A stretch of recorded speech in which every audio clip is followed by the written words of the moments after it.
La suite penthouse surplombait la scintillante ligne d'horizon de l'âme, mais Kong Jun ne regardait pas la vue. Ses yeux étaient fixés sur la femme dormant paisiblement dans ses bras, sa peau brune brillant contre des draps de soie blanc. Il traçait ses doigts doucement le long de sa clavicule, regardant sa poitrine monter et descendre à chaque respiration. Maya remua, ses cils sombres s'ouvrant pour révéler de profonds yeux bruns qui faisaient s'arrêter son cœur à chaque fois. « Tu fixes encore », elle murmura, un petit sourire jouant sur ses lèvres pleines. « Je ne peux pas m'en empêcher », Ji-hoon répondit, sa voix basse et rauque. « Sais-tu combien de temps j'ai attendu ce moment? Pour t'avoir ici avec moi, où tu appartiens ?» Elle tendit la main et toucha son visage, ses doigts traçant la ligne nette de sa mâchoire. « Ji-hoon. » Il attrapa sa main et pressa ses lèvres contre sa paume. « Je brûlerai cette ville entière pour toi, Maya. Je détruirai quiconque t'a fait te sentir moins que la reine que tu es. » Les yeux de Maya s'étillaient de larmes non versées. « Tu l'as déjà fait. » Ji-hoon l'attira plus près, ses bras s'enroulant autour d'elle protecteurs. « Et je le referai 1000 fois encore. » Mais avant que nous continuions avec ce beau moment, je veux souhaiter à chacun d'entre vous un très joyeux Noël. Que vos vacances soient remplies d'amour, de joie et de bonheur. Merci beaucoup de faire partie de cette incroyable famille des Afro Soul Diaries. Votre soutien signifie tout pour moi et je suis si reconnaissant pour chacun de vous. Veuillez cliquer sur ce bouton d'abonnement. Maintenant, laissez-moi vous ramener là où cette incroyable histoire d'amour a commencé. 3 mois plus tôt, Maya se tenait dans la cuisine exiguë d'un petit appartement dans un quartier délabré de Séoul. Ses mains étaient à vif à force de frotter la vaisselle au restaurant où elle faisait des doubles quarts juste pour joindre les deux bouts. Le vent d'hiver H hurlait dehors, s'infiltrant à travers les murs minces et la faisant frissonner. Elle entendit la porte d'entrée claquer et son estomac se serra immédiatement d'anxiété. Maya. La voix de son mari traversa l'appartement comme un couteau. « Où est-ce mon dîner? » Derek trébucha dans la cuisine, l'odeur d'alcool le précédant. Il portait toujours son costume coûteux, celui que Maya avait économisé 3 mois de pourboire pour lui acheter pour son entretien d'embauche à la firme de marketing. La même firme où il passait maintenant plus de temps à flirter avec sa secrétaire coréenne qu'à travailler réellement. « Je viens de rentrer de mon corps, » dit Maya tranquillement, gardant ses yeux baissés. « Je vais commencer à cuisiner maintenant. » Derek rit, mais il n'y avait pas d'humour dedans. « Regarde-toi, debout là dans ces vieux vêtements, l'air pathétique. Tu sais ce que mes collègues m'ont demandé aujourd'hui? Ils ont demandé pourquoi un homme comme moi est marié à quelqu'un comme toi. » Maya sentit la piqûre familière de ces mots, mais ne dit rien. Elle avait appris il y a longtemps que répondre ne faisait qu'empirer les choses. « Tu as de la chance que je te garde même, » Derek continua, desserrant sa cravate. « Une pauvre fille noire sans éducation, sans famille, sans argent. Que ferais-tu même sans moi? » Les mains de Maya tremblèrent alors qu'elle atteignait une casserole. « Derek, s'il te plaît, ça a été une longue journée. » Une longue journée. Il s'approcha, sa présence menaçante. « Tu penses que frotter la vaisselle est difficile. Essaye d'être un homme qui doit expliquer à tout le monde pourquoi sa femme ressemble à une femme de ménage. » Les mots coupèrent en profond, mais Maya avait construit des murs autour de son cœur. Murs qui avaient été construits brique par brique sur 4 ans de ce mariage. Elle avait épousé Derek quand elle avait 22 ans, jeune, naïve et désespérée d'amour après avoir grandi en famille d'accueil. Il avait semblé gentil alors, charmant. Mais au moment où ils déménagèrent à Séoul pour son opportunité d'emploi, tout changea. « J'ai rencontré quelqu'un aujourd'hui, » Derek dit soudainement, et Maya se figea. Son nom est Swan, elle est belle, réussie, d'une riche famille coréenne. Il marqua une pause, laissant les mots s'enfoncer. « Tout ce que tu n'es pas. » Maya finalement le regarda. « Que dis-tu? » Derek sourit d'un air suffisant. « Je dis que peut-être j'ai fait une erreur. Peut-être aurais-je dû attendre quelqu'un qui pourrait réellement contribuer quelque chose à ma vie au lieu de me tirer vers le bas. Je travaille des quarts de 14 heures pour aider à payer nos factures, dit Maya, sa voix à peine au-dessus d'un murmure. J'ai tout abandonné pour venir ici avec toi. Et qu'as-tu exactement abandonné? Derek rit cruellement. Rien. Tu n'avais rien. Tu n'es rien. Il attrapa sa veste de la chaise. Je sors. Ne m'attends pas. La porte claqua derrière lui, et Maya laissa finalement les larmes tomber. Elle glissa contre l'armoire de cuisine, s'enroulant les bras autour d'elle alors que des sanglots secouaient son corps. Comment sa vie était-elle devenue cela? Comment avait-elle fini si seule, si brisée dans un pays où elle parlait à peine la langue et n'avait personne vers qui se tourner? Ce que Ma ne savait pas, c'est que sa vie était sur le point de changer de manière qu'elle ne pouvait pas imaginer. 2 semaines plus tard, Maya rentrait de son corps au restaurant quand elle remarqua une voiture noire la suivant lentement dans la rue. Son cœur commença à s'emballer. Le quartier où elle vivait n'était pas sûr et elle avait entendu des histoires de femmes ciblées. Elle accéléra son pas, serrant son sac fermement. La voiture s'arrêta et un homme grand en costume coûteux sortit. Le souffle de Maya se coupa dans sa gorge. Il était facilement l'homme le plus beau qu'elle ait jamais vu. Très net, yeux sombres qui semblaient percer à travers elle, et une aura de pouvoir qui était presque écrasante. « Maya Johnson ?» demanda-t-il, sa voix profonde et impérieuse. Maya recula d'un pas. Qui demande?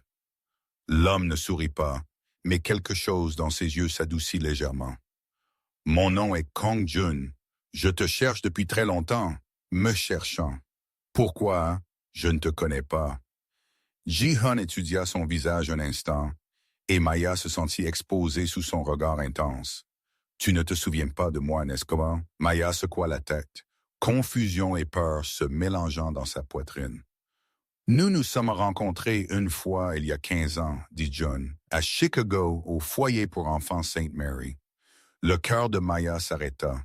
Saint Mary, l'orphelinat où elle avait passé son enfance avant de quitter le système de famille d'accueil en raison de l'âge. Tu avais 9 ans, John continua. J'en avais 12. J'y étais seulement pour 6 mois pendant que ma grand-mère était malade et ne pouvait pas prendre soin de moi. Mais toi, il fit une pause et pour la première fois, l'émotion vacilla sur son visage stoïque. Tu étais la seule qui était gentille avec moi. Les autres enfants se moquaient de moi parce que je ne pouvais pas bien parler anglais. Mais tu t'es assise avec moi chaque jour. Tu as partagé ta nourriture avec moi même si tu avais à peine assez pour toi-même. Tu m'as appris des mots anglais d'un livre d'images. L'esprit de Maya s'emballa. Fragments de mémoire faisant surface. Un garçon coréen silencieux qui ne souriait jamais. S'asseyant avec lui dans le coin de la salle de jeu, dessinant des images ensemble parce que les mots n'étaient pas nécessaires. Jean, elle murmura, utilisant le surnom qu'elle lui avait donné parce qu'elle ne pouvait pas prononcer son nom complet. Pour la première fois, Jun sourit et cela transforma tout son visage. « Tu te souviens? Oh mon Dieu! » Maya couvrit sa bouche avec ses mains. « John, je ne peux pas croire que c'est vraiment toi. » Mais avant qu'elle ne puisse en dire plus, une autre voiture s'arrêta. Derek sortit, son visage tordu de colère quand il vit Maya debout avec un homme étrange. « Maya, qu'est-ce que tu fous? » Il s'approcha et lui attrapa le bras rudement. « Qui est-ce? » « Lâche-la, June dit, sa voix froide et dangereuse. La chaleur qui avait été là il y a des instants disparut complètement. « Derek Reed, qui penses-tu être? » « C'est ma femme, je dis. » Ji-hun s'avança et soudain 2 autres hommes apparurent de la voiture, grands et intimidants. « Lâche-la. » Le visage de Derek pâlit alors qu'il sembla enfin remarquer les voitures coûteuses, les gardes du corps, l'air de pouvoir entourant John. Il relâcha le bras de Ma. « Je ne sais pas qui vous êtes, » Derek dit, sa voix perdant sa bravade. « Mais cela ne vous regarde en rien. » John le regarda avec un tel mépris que même Maya sentit un frisson courir le long de sa colonne vertébrale. « Tout ce qui concerne Maya est mon affaire. Et toi? » Il s'approcha de Derek, qui trébucha en arrière. « Tu n'as aucune idée à qui tu as affaire. »« Ji-hun, s'il te plaît, » dit Maya, touchant son bras. C'est bon, je devrais rentrer à la maison. La mâchoire de June se serra, mais il hocha la tête. Je te contacterai. Il pressa une carte dans sa main. Quand tu seras prête à connaître la vérité, appelle-moi. Derek traîna pratiquement Maya chez elle cette nuit-là, exigeant de savoir qui était June. Maya lui dit la vérité sur l'orphelinat, mais Derek ne la crut pas. Un homme comme ça ne retrouve pas un quelconque personne de rien d'un orphelinat sans raison. Derek cracha. « Que me caches-tu? » »« Rien. Je ne sais pas pourquoi il est venu me chercher. » Derek leva la main et Maya tressaillit, mais il s'arrêta, baissant ses bras lentement. « Tu mens, et quand je découvrirai la vérité, tu le regretteras. Maintenant, si vous appréciez cette histoire jusqu'à présent, veuillez prendre un moment pour appuyer sur ce bouton « J'aime » et vous abonner à la chaîne si vous ne l'avez pas déjà fait. Croyez-moi, vous ne voulez pas manquer ce qui va suivre, car les choses sont sur le point de devenir intenses. 3 jours plus tard, Maya rassembla finalement le courage d'appeler le numéro sur la carte. Une voiture fut envoyée pour elle dans l'heure. Elle fut emmenée à un bâtiment massif à Gangnam, le quartier le plus exclusif de Séoul. L'ascenseur la mena au dernier étage où John l'attendait dans un bureau qui criait puissance et richesse. « Merci d'être venu, dit-il, lui faisant signe de s'asseoir. Maya s'abaissa sur le canapé en cuir, ses mains tremblant. « Ji-hoon, je ne comprends rien de tout cela. Pourquoi es-tu venu me chercher? Comment m'as-tu même trouvé? » Ji-hoon s'assit en face d'elle, son expression sérieuse. « Que sais-tu de tes parents, Maya? » La question l'a pris au dépourvu. « Rien. J'ai été abandonné à l'orphelinat quand j'étais un bébé. Pas d'informations. J'ai essayé de les trouver quand j'étais plus âgé, mais il n'y avait pas de dossier. C'est parce que les dossiers étaient scellés, Ji-hoon dit. Ta mère était une femme nommée Adora Akono. Elle était de la royauté nigériane, la fille d'un des hommes les plus riches d'Afrique. Elle est tombée amoureuse d'un homme d'affaires américain nommé James Johnson. Sa famille désapprouvait la relation et menaçait de la déshériter. Quand elle est devenue enceinte de toi, elle a fait un choix pour te protéger de la colère de la famille. Elle t'a placé à l'orphelinat avec l'intention de revenir pour toi une fois qu'elle pourrait garantir ta sécurité. Maya sentit que la pièce tournait. Quoi? Qu'est-il arrivé à elle? Les yeux de Ji-hoon s'adoucirent. Elle est morte dans un accident de voiture quand tu avais 2 ans. Mais avant qu'elle ne meure, elle a mis en place un fonds fiduciaire pour toi. Un fonds qui te serait remis à ton 30e anniversaire. J'ai eu 30 ans dans 2 semaines, Maya murmura. Ji-hoon hocha la tête lentement. Maya, le fonds fiduciaire de ta mère, combiné aux investissements qui se sont accumulés au cours des 30 dernières années, tu es l'unique héritière de 20 milliards. Maya ne pouvait pas respirer. La pièce pencha et elle agrippa le bord du canapé pour se stabiliser. C'est impossible, elle haleta. Cela doit être une sorte d'erreur. Il n'y a pas d'erreur, Ji-hoon dit fermement. J'ai fait vérifier tout par mon équipe. Je te cherchais depuis que j'ai découvert le lien entre les affaires de ma famille et la succession de ta mère. Ta mère et ma grand-mère étaient des amis proches. Avant que ma grand-mère ne meure, elle m'a fait promettre de te trouver et de m'assurer que tu recevais ce qui t'appartenait de droit. Maya secoua la tête, des larmes coulant sur son visage. Je ne comprends pas. Pourquoi ta grand-mère se soucierait-elle de moi? Ji-hoon se pencha en avant, ses yeux intenses parce qu'elle savait ce que tu étais. Elle savait que tu étais spécial, et elle savait que tu aurais besoin de protection contre ceux qui essaieraient de prendre ce qui t'appartient. Il tendit la main et prit la sienne. Maya, j'ai besoin que tu m'écoutes attentivement. Les gens qui ont scellé tes dossiers, qui ont fait en sorte que tu grandisses sans rien, qui ont fait en sorte que tu ne saches jamais qui tu étais, ils sont toujours là.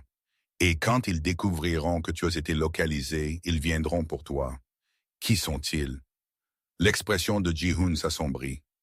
Le frère de ta mère, ton oncle, il a contrôlé l'empire Aonko pendant les 28 dernières années, et il n'a aucune intention d'y renoncer, C'est lui qui a arrangé l'accident de ta mère. Maya sentit la bile monter dans sa gorge. Il l'a tuée. Oui. Et s'il découvre que tu es vivante et sur le point de réclamer ton héritage, il essaiera de te tuer aussi. Maya retira sa main, se levant brusquement. C'est trop.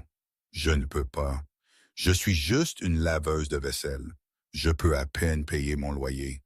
Comment puis-je possiblement être? Ji-Hoon se leva aussi, s'approchant d'elle. Tu n'es pas juste une laveuse de vaisselle, Maya. Tu ne l'as jamais été.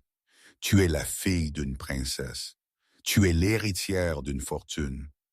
Et tu es la femme qui a sauvé ma vie quand nous étions enfants, même si tu ne te souviens pas comment. Maya le regarda, confuse. Que veux-tu dire? La voix de Ji-Hoon tomba. Il y eut une nuit à l'orphelinat. Certains des garçons plus âgés m'ont acculé. Ils allaient me battre sévèrement. Mais tu t'es interposé devant moi. Tu as pris les coups destinés à moi. Tu avais 9 ans et tu m'as protégé sans hésitation. La main de Maya alla instinctivement à la petite cicatrice sur son sourcil, dont l'origine elle n'avait jamais été capable de se souvenir. Tu as eu cette cicatrice en me protégeant, Ji-Hoon dit doucement. Je n'ai jamais oublié. J'ai juré qu'un jour je te trouverai et rembourserai cette dette. Ji-Hoon, laisse-moi te protéger maintenant, Maya. Laisse-moi t'aider à réclamer ce qui t'appartient. Mais avant que Maya puisse répondre, son téléphone sonna. C'était Derek. Où diable es-tu? Sa voix était pâteuse et en colère. Rentre à la maison maintenant. Maya regarda Ji-Hoon, la peur dans ses yeux. Je dois y aller. La mâchoire de Jun se serra. Il n'est pas bon pour toi, n'est-ce pas? Maya ne répondit pas, ce qui était une réponse suffisante. Tu n'as pas à y retourner, dit Jun. Reste ici, je te protégerai. Maya secoua la tête. Je ne peux pas. Pas encore. J'ai besoin de temps pour traiter tout cela. Ji-Hoon sembla vouloir argumenter, mais il hocha la tête lentement. Prends tout le temps dont tu as besoin. Mais sache ceci, Maya. À partir de ce moment, tu es sous ma protection. Quiconque essaiera de te faire du mal devra me répondre. La façon dont il le dit envoya des frissons le long de la colonne vertébrale de Mia, mais pas de peur, d'autre chose entièrement, quelque chose qu'elle n'avait pas ressenti depuis très longtemps. Quand Mia rentra chez elle cette nuit-là, Derek l'attendait.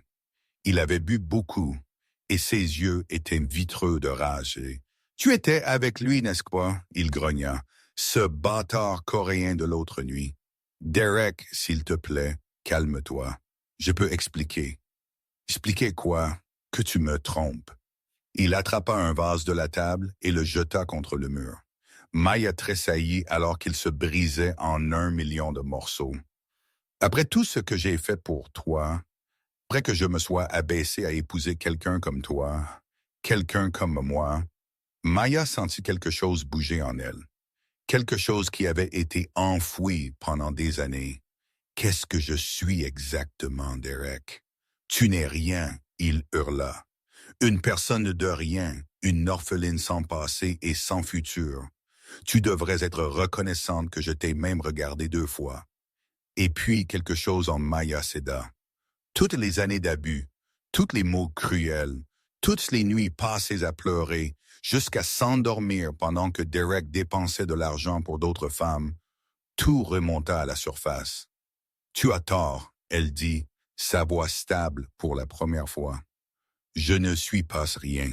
Je suis la fille d'Adora Aonkwo. Je suis l'héritière de 20 milliards.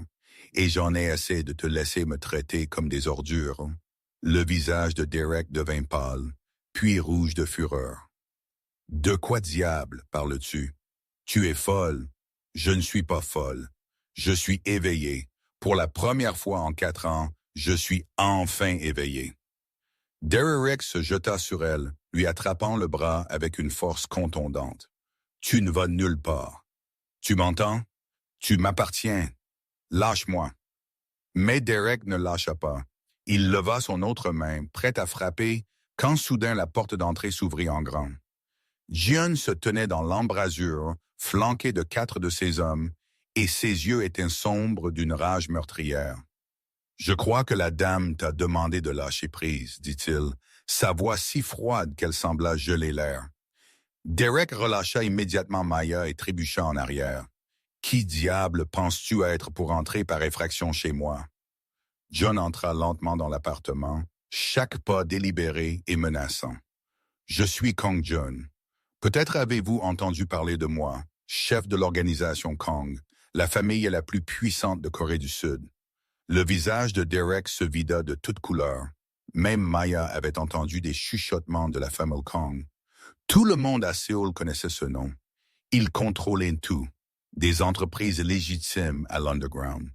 Ils étaient intouchables. Je ne savais pas. Derek balbutia. « Maintenant tu sais. » Ji-Hoon s'arrêta directement devant Derek, le dominant. « Cette femme est sous ma protection.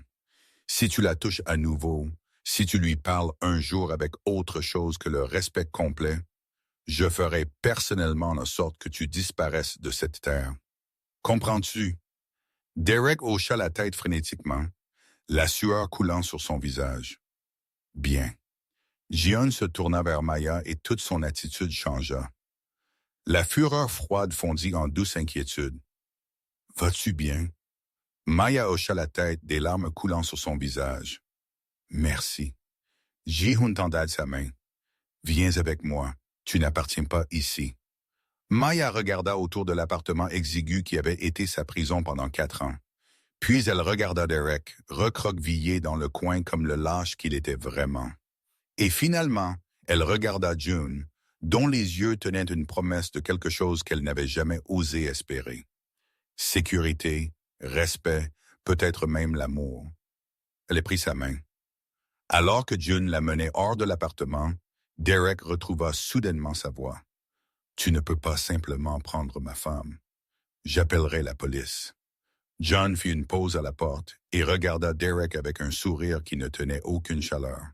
« Veuillez les appeler. Je suis sûr qu'ils adoreraient entendre parler de l'argent que tu as détourné de ton entreprise, ou des dettes de jeu que tu as accumulées, ou des femmes que tu as vues derrière le dos de ta femme. » Il marqua une pause. « As-tu vraiment cru que je n'avais pas fait mes recherches? » La bouche de Derek s'ouvrit et se referma comme un poisson. « Je sais tout de toi, Derek Johnson. Chaque sale secret, chaque mensonge.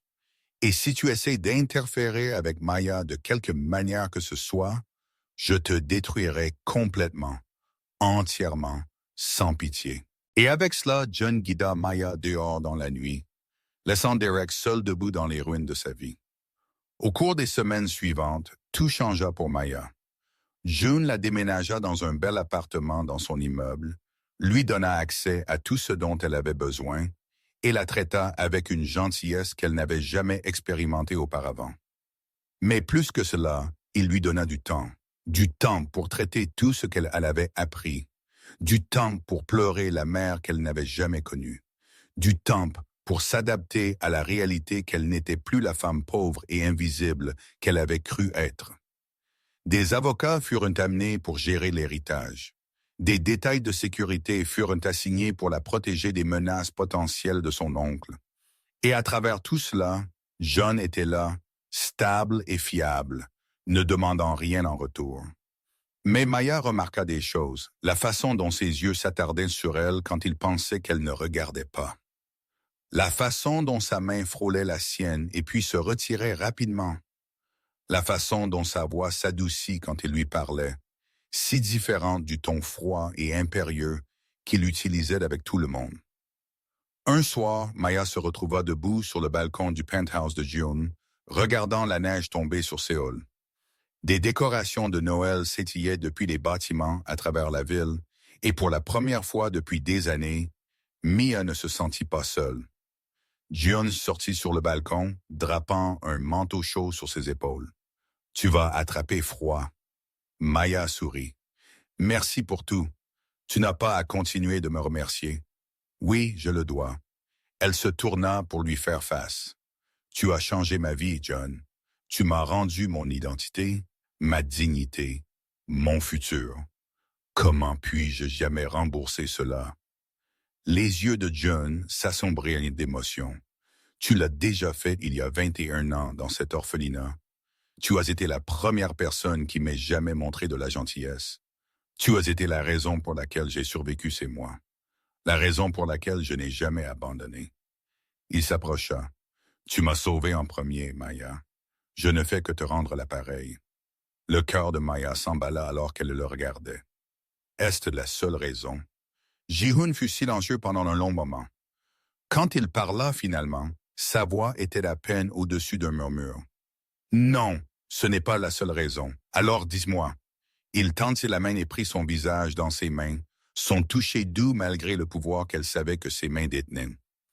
Du moment où je t'ai revu, dit-il lentement, debout dans cette rue dans ce manteau usé, l'air si fatigué, mais toujours si belle.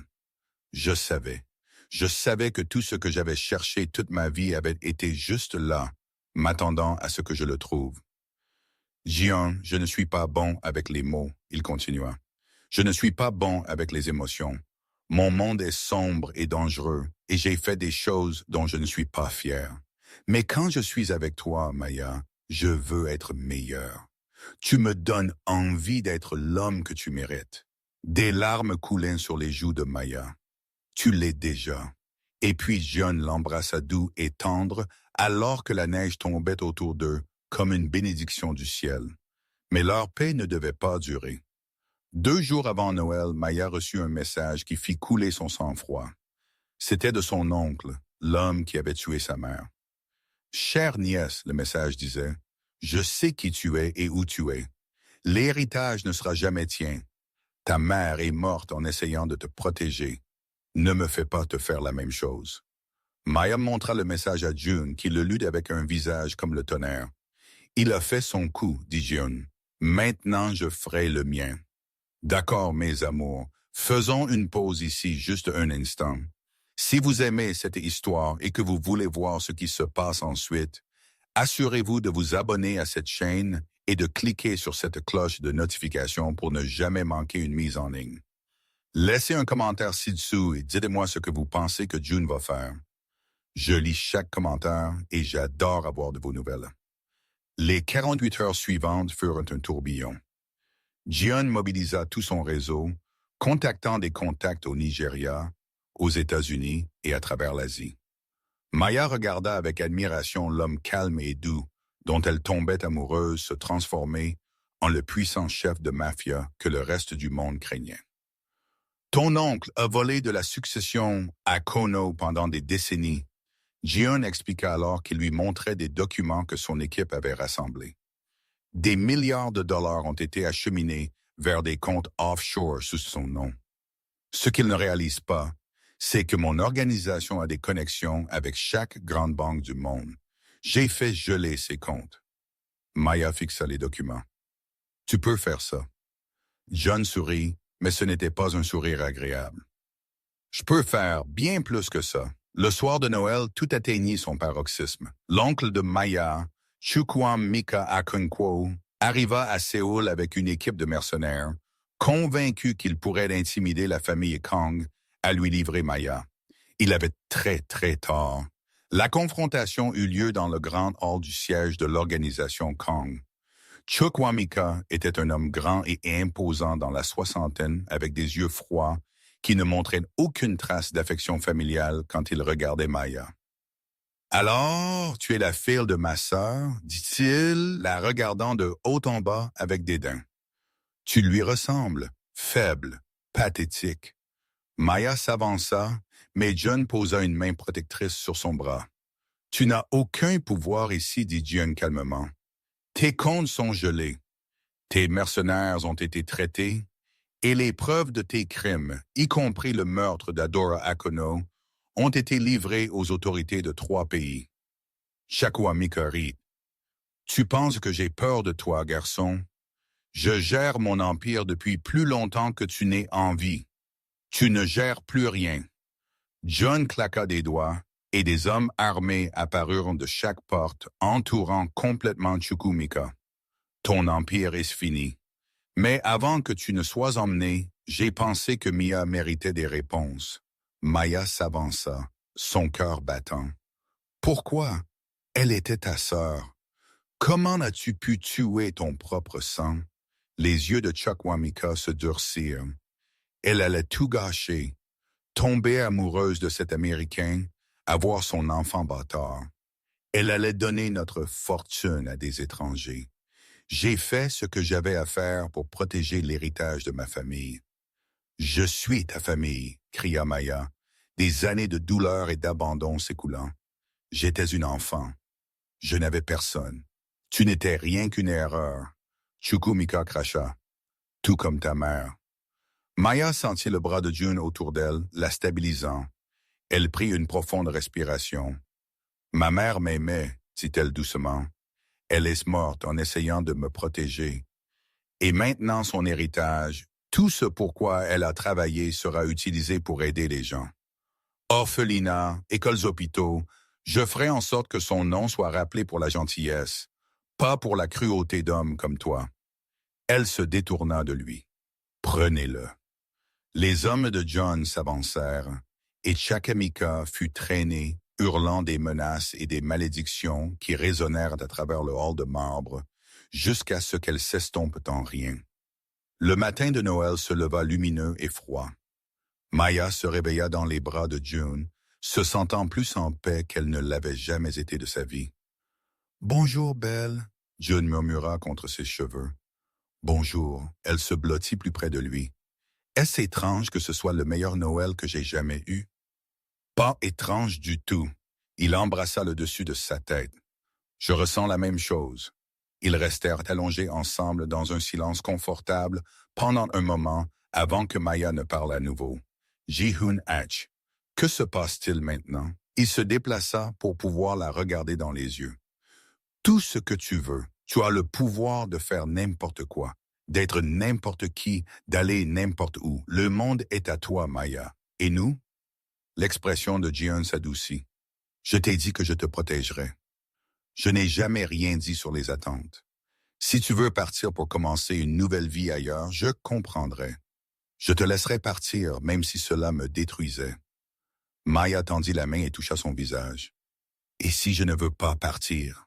Et si je veux rester juste ici avec toi? L'espoir qui vacillait dans les yeux de June fit mal à son cœur. Alors je passerai chaque jour à prouver que je te mérite, il murmura. Même si je sais que je ne le ferai jamais, tu l'as déjà fait. Maya le tira près. Tu m'as montré à quoi ressemble le véritable amour. Patient, gentil, désintéressé. Tu n'as jamais demandé quoi que ce soit en retour pour ton aide. Tu m'as traité avec respect quand tout le monde me traitait comme des ordures. Tu es le meilleur homme que j'ai jamais connu. Kong-jun, Maya, je t'aime. Elle dit simplement. Je sais que c'est rapide. Je sais qu'il y a encore tant de choses que nous devons comprendre, mais je t'aime. Les bras de June se serrèrent autour d'elle, et quand il parla, sa voix était épaisse d'émotion. Je t'ai aimé depuis que j'avais 12 ans, et tu as partagé ton pain avec un garçon effrayé et solitaire qui ne pouvait pas parler ta langue. Je t'ai aimé à travers chaque année que j'ai passée à te chercher. Je t'ai aimé depuis le moment où je t'ai revu, ressemblant à un ange debout dans la neige. Il l'embrassa profondément, passionnément. Je t'aimerai pour le reste de ma vie, Maya, si tu me laisses faire. Oui, elle respira contre ses lèvres. 1000 fois, oui. Et alors que les cloches de Noël résonnaient à travers Séoul, deux cœurs qui s'étaient trouvés l'un l'autre contre toute attente rentrèrent finalement à la maison. 1 an plus tard, Maya se tenait dans la salle de bal du domaine Kong, portant une magnifique robe blanche qui faisait briller sa peau brune. Autour d'elle, des centaines d'invités s'étaient rassemblés pour célébrer son mariage avec John, incluant des dignitaires, des chefs d'entreprise et, le plus important, des enfants d'orphelinat à travers Séoul que Maya avait personnellement financés au cours de la dernière année. Elle aperçut Derek dans le coin, l'air minable et vaincu. Après avoir perdu son emploi en raison des accusations de détournement de fonds que June avait mises en lumière, il avait essayé à plusieurs reprises de reconquérir Maya, même en affirmant qu'il l'aimait toujours. Elle avait refusé de le voir aujourd'hui. Il avait d'une manière ou d'une autre obtenu une invitation juste pour témoigner ce qu'il avait perdu. Maya ne ressentait pas de haine quand elle le regardait maintenant, seulement de la pitié. John apparut à ses côtés, l'air d'une beauté dévastatrice dans sa tenue de mariage coréenne traditionnelle. « Es-tu prête, Madame Kong ?» demanda-t-il, ses yeux brillants d'amour. « J'ai été prête toute ma vie, » elle répondit. « Je ne le savais juste pas jusqu'à ce que je te trouve. » Alors qu'ils marchaient ensemble dans l'allée, Maya pensa à tout ce qui l'avait amené à ce moment. La douleur, la solitude, les années de croire qu'elle ne valait rien. Et maintenant, elle valait 20 milliards de dollars. Mais plus important encore, elle était aimée au-delà de toute mesure par l'homme le plus incroyable qu'elle ait jamais connu. Elle pensa à sa mère, à Dora, et espéra que quelque part d'une manière ou d'une autre, elle regardait et souriait. La cérémonie fut belle, remplie de larmes de joie et de promesses d'éternité.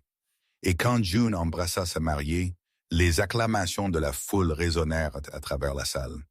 Plus tard cette nuit-là, alors qu'ils dansaient leur première danse en tant que mari et femme, Maya murmura à l'oreille de June, « Merci de ne jamais avoir abandonné sur moi. » John sourit ce sourire rare et magnifique qui lui était réservé seulement. « Merci d'avoir valu la peine d'être trouvés. » Et ils vécurent, aimèrent et régnèrent ensemble pour le reste de leurs jours, prouvant que parfois les meilleures histoires d'amour sont celles qui prennent le plus de temps à écrire.